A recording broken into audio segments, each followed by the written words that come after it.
My name is Liam Harper, and I never thought I'd be sharing something like this. But after what happened to me, I can't stay silent.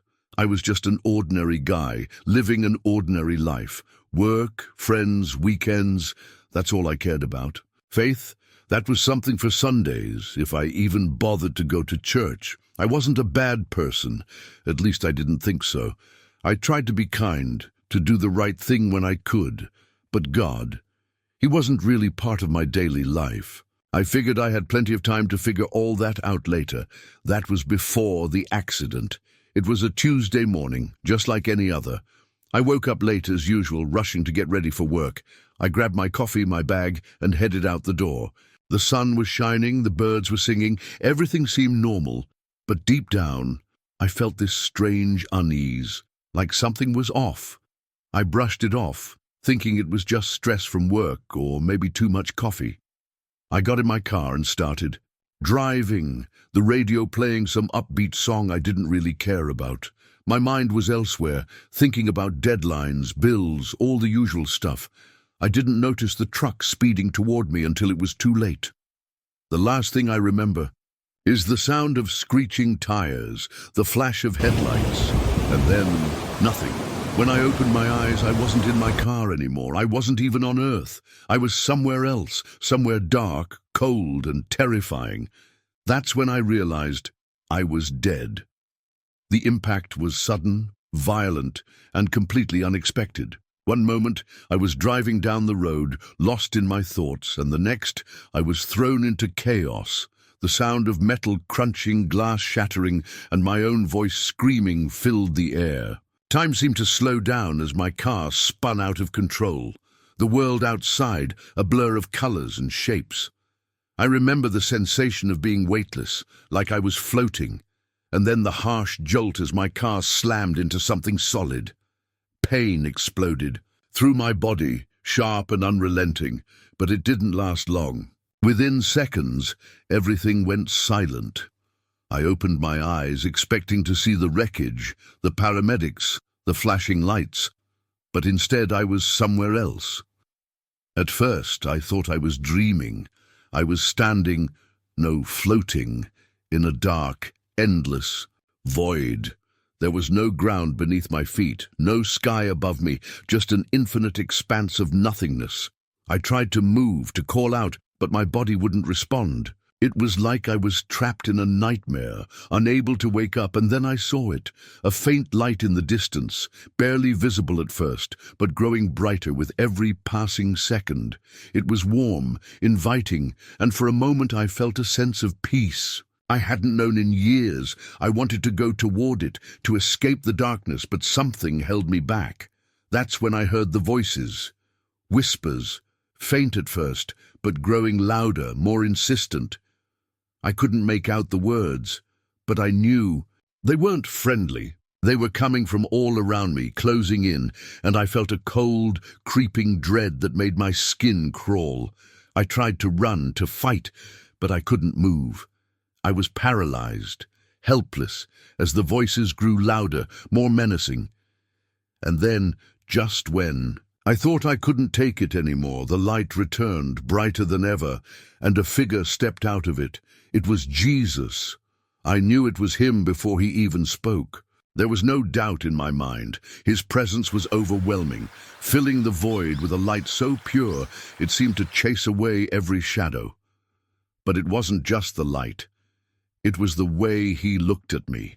His eyes were filled with a love so deep, so unconditional, that it made my chest ache.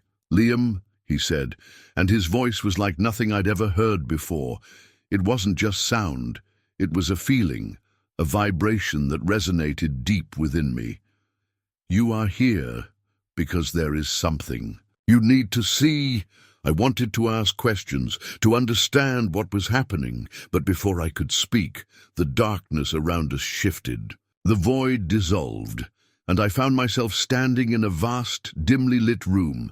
At the center was a large round table, surrounded by figures I couldn't quite make out. Their faces were obscured by shadows, but I could feel their power, their authority. They were speaking, their voices low and urgent, but I couldn't understand the words. Then one of them said something that made my blood run cold. "The time is near. The world will soon be ready." I didn't know what they were talking about, but I could feel the weight of their words, the gravity of whatever they were planning. And then Jesus spoke again. "This is what is coming, Liam, and the world is not ready." Jesus stepped closer, his presence filling the room with a warmth that pushed back the shadows. I wanted to look away, to hide from the intensity of his gaze, but I couldn't. His eyes held me, piercing through every layer of my being, exposing every thought, every action, every sin. "Do you know why you are here?" he asked, his voice gentle but firm. I shook my head, unable to speak. He raised his hand, and suddenly I was no longer in the room. I was standing in a vast, open space, surrounded by visions of the future. The first vision was of a world in chaos. Cities burned, people screamed, and the earth itself seemed to be tearing apart.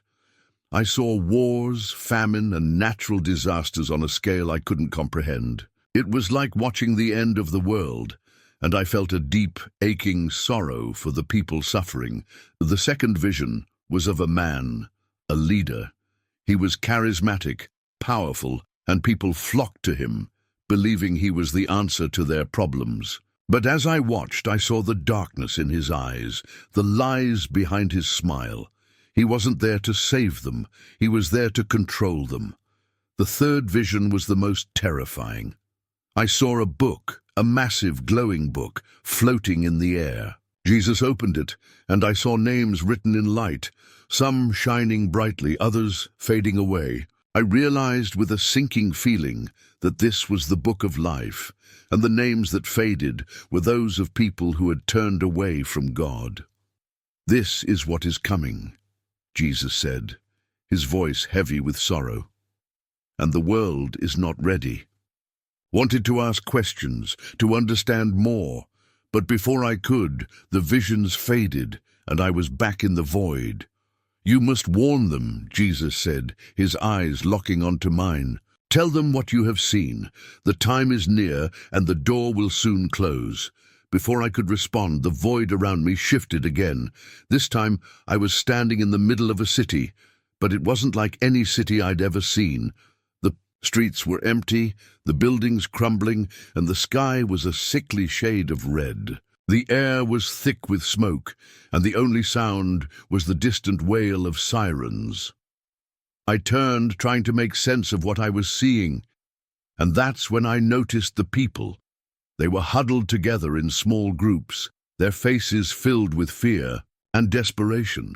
Some were crying, others were praying, but most just stared into the distance, their eyes empty. "This is what happens when the world turns away from me," Jesus said, his voice filled with sorrow. "This is the future if they do not repent." I wanted to look away, to escape the horror of what I was seeing, but I couldn't.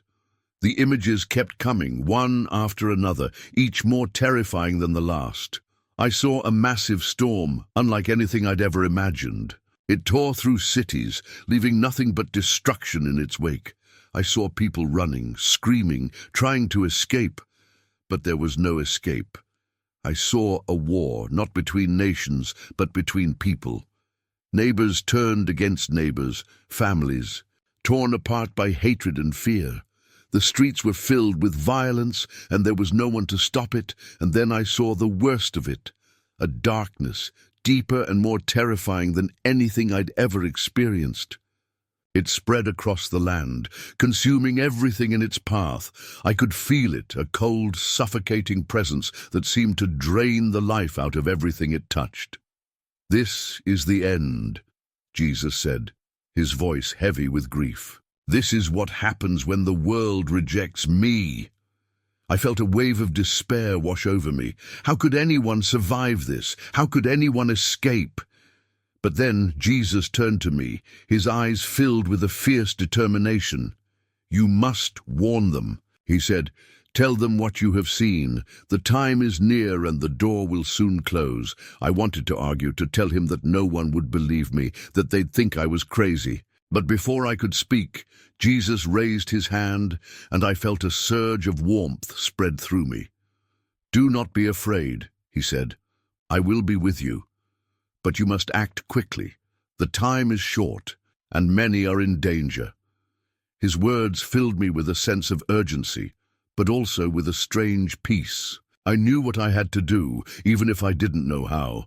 "Tell them to turn back," Jesus continued. "Tell them to seek me while I may still be found. Warn them of what is coming, and remind them that my love is greater than their sins. But they must choose. They must decide." I nodded, tears streaming down my face. I didn't know how I would do it, but I knew I had to try. And then, just as suddenly as it had begun, the vision ended. The light faded, the warmth disappeared, and I was plunged back into darkness. But this time, it was different. I could feel my body again, the weight of it, the pain. I heard voices, distant and muffled, calling my name. "Liam, can you hear me? Stay with us." I opened my eyes, and the first thing I saw was the bright light of the hospital room. I was back, but I wasn't the same. The light was blinding, and I blinked rapidly, trying to adjust to my surroundings. The sterile smell of antiseptic filled my nose, and the beeping of machines echoed in my ears. I was in a hospital room, surrounded by doctors and nurses who were frantically working to stabilize me. "He's back! We have a pulse!" one of the nurses shouted, her voice filled with relief. I tried to speak, to tell them what I had seen, but my throat was dry, and my voice came out as a hoarse whisper. "Water," I managed to croak. A nurse quickly brought a cup with a straw, and I drank greedily, the cool liquid soothing my parched throat. As I drank, I glanced around the room, half expecting to see Jesus standing there, watching over me. But he wasn't there. It was just me and the medical staff. "You're lucky to be alive," one of the doctors said, his tone serious. "You were gone for 3 minutes. We weren't sure we'd be able to bring you back." 3 minutes. That was all it had taken to change my life forever. I wanted to tell them everything, about the void, the visions, Jesus, but I knew they wouldn't believe me. They'd think I was hallucinating, that the trauma of the accident had messed with my mind.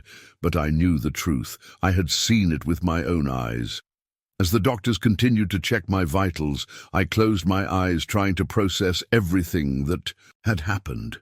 The images of the future, the warning from Jesus, the urgency in his voice, it all played over and over in my mind. I knew I couldn't stay silent.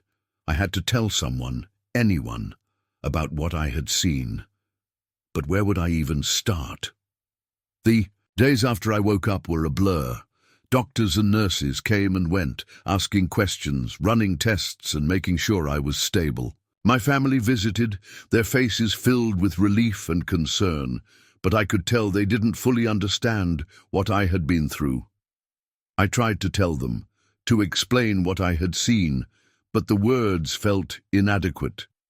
How could I describe the void, the visions, the overwhelming presence of Jesus?